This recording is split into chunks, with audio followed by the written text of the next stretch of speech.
Hey guys, Dr. Lera here at Heron Lakes Animal Hospital. So today the conversation is going to be about surgical stuff. And let's be more specific about stuff. I mean complications. So the patient for today is going to be Zeus. What's up, Zeus? I know you don't like being on camera. That's okay. So Zeus, he is Husky, right, Dad? And he's about 10 years old. And so he came to me for a second opinion. He had some growths around his butt. Let's assume my face is his sphincter. He had a tumor over here, he had a tumor over here, and he had a tumor over here.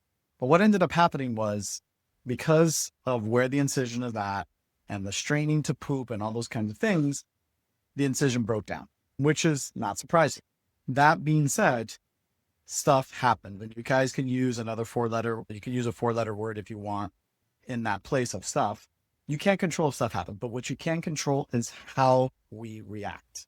And so we knew that there was a high chance that this was going to happen. And so we were all over it. The owner was made aware of the plan. And I think that's one of the keys, is that we are all on the same page of understanding what the expectations are. The owner was amazing through the process. He did an awesome job of flushing the incisions. And that's what we ended up doing. We were flushing the incision with saline, which is sterile salt water, every single day, multiple times a day. And Dad did an amazing job. Now, in the beginning, it looked kind of funky. Dad was really worried. And I gave him about like a 6-week time frame to go ahead and get it to heal. And honestly, it probably took about 2.5 weeks to get about 90 to 95% healed, which is pretty impressive. The body, if you support the body, will do what it needs to do.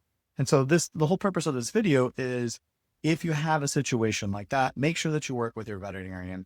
Make sure that if you're not getting the guidance that you want, flush the area with saline. Make sure that you ask about it. If you're not getting the information from that veterinarian, ask another veterinarian. See what they say and go from there. If you guys have more questions about this topic, please, you can hit us up in the comments, or we will go ahead and send you a link for my clone at the digital mini-me that you can access 24/7 from the convenience of your pocket, the comfort of your home, all for free for right now. Thanks for watching and have a blessed day.